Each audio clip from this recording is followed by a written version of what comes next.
Philip Solka, Ivy Masters Learning Center at ivymasters.com. And today we're going to look at Test 8, Section 4, number 11, which reads, Jenny has a pitcher that contains 1 gallon of water. How many times could Jenny completely fill the glass with 1 gallon of water? Completely fill the gas, and a gallon is 128 fluid ounces. Now, first, it says up here, questions 9 to 11 refer to the following information. So that's one hint that you need the graphic and maybe the formula for number 11, whatever the information is there you may need.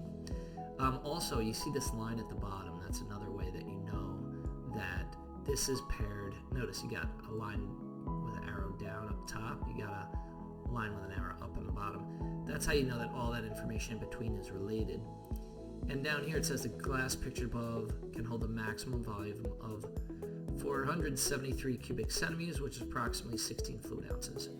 And our question does not mention cubic centimeters, it only mentions fluid ounces, so we know that that's what we need. Now there's not 1, 2, there's 3 different ways you could solve this.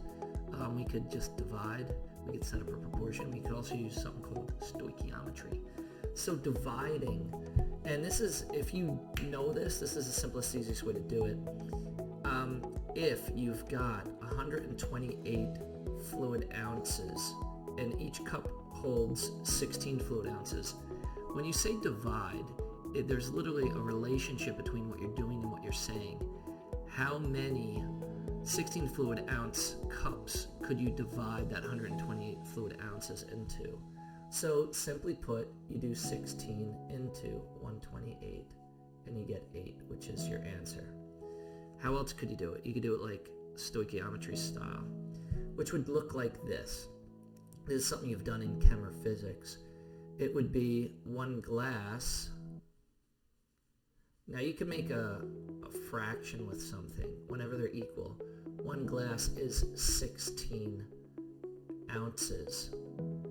And so what do you multiply it by? You got to get rid of the ounces. So we multiply it by 128 ounces. And then your ounces cancel. And what you get is, it's going to be 128 over 16. And then the units up top is glass. We could say glasses. And when you divide the number, you wind up with 8 glasses. Okay. So stoichiometry is the other way you could do it. Glasses. Okay. And then the last way you could do it, you could set up a proportion. Now when you set up a proportion, sometimes students are confused setting up a proportion because there's 4 proper ways to set up a proportion. So one thing you do is 1 gallon, I'm using this right here, 1 gallon equals 128 fluid ounces. Let's just put OZ for ounces. And over 16 ounces. And then you could say how many gallons are those 16 ounces. Then when you cross multiply and set equal, what you wind up getting is 16. Now we're going to ignore the units. That was just to help us to set it up, and I'll get into, there's 3 other ways you could set this up. It'd be 16 equals 128x.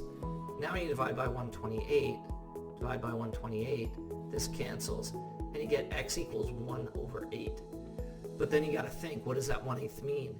It means that 16 ounces is 1/8 of a gallon. Now, what are the other ways you could set up the proportion properly?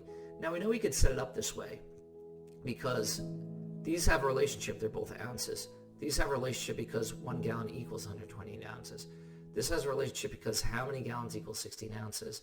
And these have a relationship because they're both gallons units.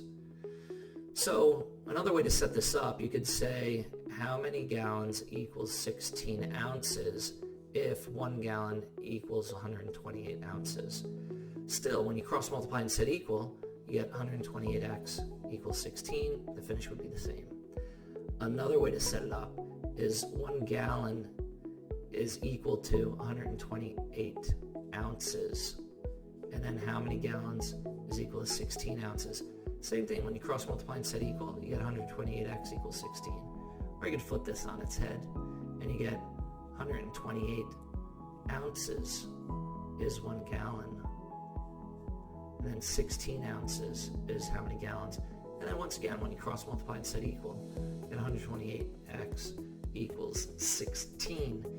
product of the means equals the product of the extremes, meaning when you cross multiply, they're equal when they're equal fractions. Thank you for joining us today. If you like this video, click like.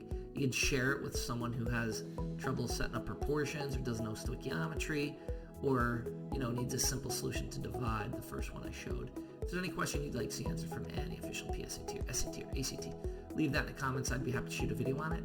Click subscribe so you don't miss anything, and check out our 1-minute video on TikTok. Have